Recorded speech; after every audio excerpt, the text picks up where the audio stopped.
be successful, but it's still pretty close, and there's definitely hope that it will pass. In Missouri, they actually have 3 different medical marijuana initiatives going on the statewide ballot this November. One would amend the state constitution to allow medical cannabis sales with only a 4% tax. One would do the same with a 15% tax. And the third would simply change the law to allow doctors to prescribe medical marijuana. Utah is also voting on a medical marijuana ballot initiative, and most polls suggest it will pass. However, pro-marijuana, anti-marijuana groups and, the state lawmakers are working on a compromise bill to legalize medical as well. It's not quite clear what would happen to the bill if the ballot initiative ends up passing. And 6 cities in Ohio will vote on whether or not to decriminalize marijuana. State law would still require harsher penalties, but if local authorities abide by city law, then these cities would have the lowest possible penalties for these crimes in that state. And Wisconsin, voters in 16 counties in Wisconsin will vote on a marijuana-related ballot question that will have no influence on the law. Counties will ask voters whether they support legalizing medical marijuana. Some counties will ask about legalizing recreational marijuana, and some will be asked both. However, no laws will be changed by this action. We heard an awful lot of rumors the other day about some raids going on in southeastern Michigan. According to MLive, a downtown Ypsilanti marijuana dispensary was raided on early Tuesday morning by the DEA, who confirms that at about 7 a.m. October 2nd, agents executed search warrants at Herbal Solutions and 2 nearby apartments to seize evidence for an ongoing narcotics investigation. Agents seized various items from the locations authorized in the warrants, although no arrests were made. The investigation is still open. The dispensary has been closed until further notice. According to the business's website, the owner was unavailable for comment, and that is the only raid we know of that took place on that day, despite all the other concerns. When you have concerns and you go to the authorities, you want something to happen about it. I'm sure State Senator David Kniezek thought the same thing, too. When he asked the Michigan State Police to investigate an alleged plot to bribe state officials tied to Michigan's medical marijuana business program, little did he know he was supposed to do all the investigating. The Michigan State Police said when Kniezek asked for an update on the investigation that he requested and that Governor Rick Snyder ordered, they told him he had to provide the names of the suspects. His request came after a federal indictment of 3 Metro Detroit men who were charged with trying to bribe Garden City officials in order to get a permit to grow medical marijuana in the city. That included a sentence that the men also set aside money to bribe unnamed, quote, state officials. Michigan State Police ordered by Rick Snyder to investigate, but they say, quote, there is no active investigation at this time. Senator Kniezek could not provide any information, and if there's any additional information that comes forward, we would proceed. But Senator Kniezek, he thought something different. This is his quote. I was a bit surprised because we thought the governor ordered an investigation, and an investigation would take place. It said in the federal indictment these men had established a fund to bribe state officials, and I think people in the state of Michigan deserve to know who the officials are. And I don't know what more information we need when it's in writing in a federal indictment, and these guys plead guilty to doing it. All right, who needs a job? People interested in the commercial medical marijuana industry have an opportunity to apply for 50 jobs that will be expected to be available in the Lansing region. Green Peak Innovations, a company with Lansing area investors, will have a job fair from 10 a.m. to 7 p.m. October 11th at the Eagle Eye Golf Club in Bath Township.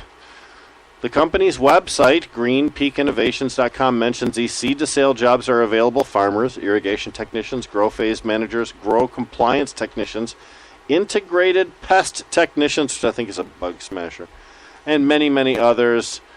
The majority of jobs will pay $14 to $22 an hour, depending upon the position. Last story.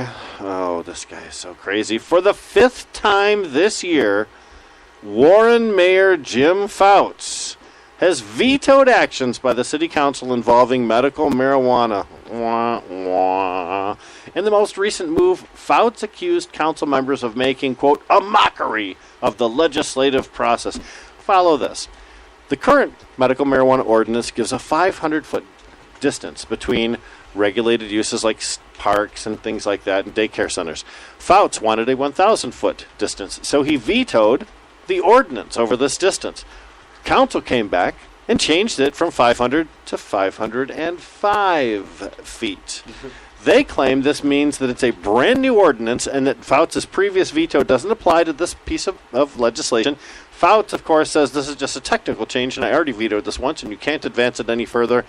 And they fight like children while the third largest city in the state of Michigan misses out on the opportunity to participate. It really is a shit show down there. Terrible. I lived there for a long time. Jim was there. Yep. And that's it for the Cannabis News. I am Rick Thompson. It is October 4th. Thank you for listening. Planet Green Tree Show. Nice job, Rick. Thank you for partying us with your wisdom there. You are welcome. All of that stuff written by people, not me. So that's kind of cool. All right, so you were going to detail piece by piece, line by line, all this crappy arguments that these guys are making. Some of that came out a little bit, but he's Michael's saying that it's the typical line of bullshit that we hear a lot. So let's break it down and be familiar with it, and give people tools to be able to refute some of the anti stuff they'll hear over the next 30 days. There'll be people saying stuff about cannabis that you all know is not true, and if you don't have the proper tools to correct that, then anybody listening can get the wrong impression about our herb. All right, Michael, rip into Wrigglesworth. Start with his stupid name. Although that's really not his fault.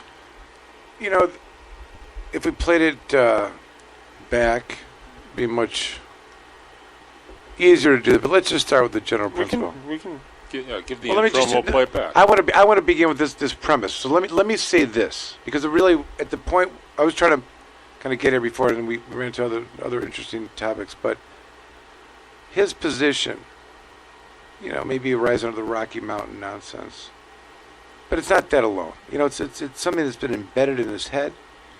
Maybe it's something that he honestly even believes.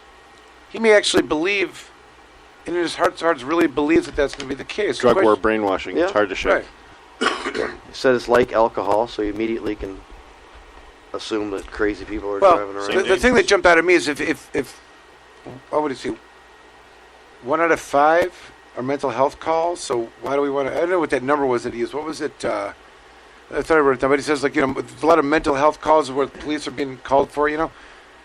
So it means we need more mental health treatment. Yep. For police, government cut that funding. That's a government's and that's a cry for that. It's really not. Has nothing to do with the issue. That's just one that jumps out. But here you go. Before we even get to that, I wanted to remind people of a good question to ask if you're going to be in a debate with someone about marijuana legalization, which is, why was it made illegal in the first place? And how or when did this take place? Because that should be a place to start. So, let's look at that. What do we know about how and when this took place? What era, what president was in charge? Well, happens to be Richard Nixon, who actually resigned at some point, linked to a break-in in a hotel room. A little bit of a hoopla. And happened to have recorded pretty much everything that took place within the White House. So the things that I'm saying are been known, and this is not controversy. But what a lot of people don't know is that at the time that the issue of marijuana being placed on the controlled substances list, there had been a commission handpicked by President Nixon called the Schaefer Commission to go and research these issues. And the commission came back, and it is undisputed this is the most comprehensive federal study that's ever taken place in the history of the study of cannabis. Use all the resources for the purpose of trying to get to the end game of how terrible marijuana is and should be, and surely the payment of these government senators and handpicked Nixonites would come to the conclusion and produce a report that would be meaningful to Nixon, because Nixon had made it very clear that he knew nothing about marijuana other than his political opponents, he believed, were using it. Spoke openly about this. Never was about the dangers of the marijuana. Never at all just about punishing those that were associated with it. And I'll talk about that in a second. But what I want to point out right now is, because all of this was just nonsense spewing out of the sheriff's mouth. What are the findings of the National Commission on Marijuana and Drug Abuse, also known as the Schaefer Report? 1. No significant physical, biochemical, or mental abnormalities could be attributed solely to their marijuana smoking. No valid stereotype of marijuana user or non-user can be drawn. Young people who choose to experiment with marijuana are fundamentally the same people socially and psychologically as those who use alcohol and tobacco. No verification is found of a causal relationship between marijuana use and a subsequent heroin use. 1972, they put to rest the gateway theory. Most users, young and old, demonstrate an average or above average degree of social functioning, academic achievement, and job performance. In sum, the weight of the evidence that marijuana does not cause violent or aggressive behavior. If anything, marijuana serves to inhibit the expression of such behavior. In short, marijuana is not generally viewed by participants in the criminal justice community as a major contributing influence in the commission of delinquents or criminal act. Let me say that again. In short, marijuana is not generally viewed by participants in the criminal justice community as a major contributing influence in the commission of delinquent or criminal acts. That's not what Sheriff Bubbles says over there. No. Neither says at all. The marijuana user nor the drug itself can be said to constitute a danger to public safety. Recent research has not yet proven that marijuana use significantly impairs driving ability or performance. 1972. No reliable evidence exists indicating that marijuana causes genetic defects in man. Marijuana's relative potential for harm to the vast majority of individual users and its actual impact on society does not justify a social policy designed to seek out and firmly punish those who use it. 1972. This is what was going on. So, Nixon's response, of course, I want a goddamn strong statement about marijuana.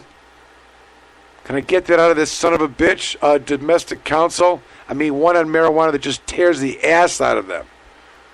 Nixon White House tapes. So, and there's a good banter back and forth of all of the arguments that we've heard that were put to rest by his own commission, spewing out of the mouths of sheriffs, gateway, crime, concerns of behavior, work performance, stereotype.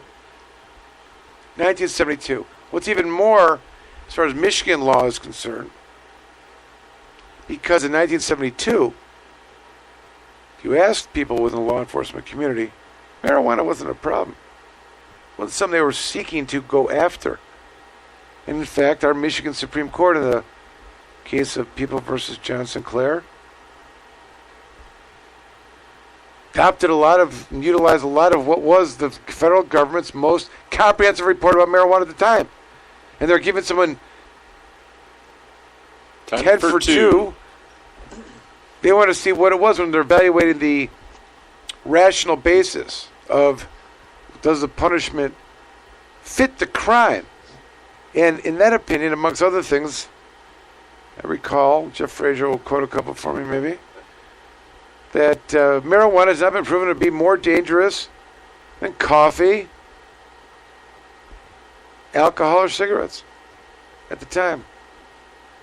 It's still the same today. Let's play some of that, Sheriff. Oh, yeah. Bubbles. Yeah, he's looking forward to... I'll just stop it periodically and get commentary. Ingham County Sheriff. Scott Rigglesworth. I'm the elected Ingham County Sheriff. It's the most abused law out there. All you got to do is say you have chronic back pain, and there's $1 million doctors out there that'll write you a script, and you can go smoke as much weed as you want. Stop that. All right. So, Does that to say that there's not other options as well? That the But the opioid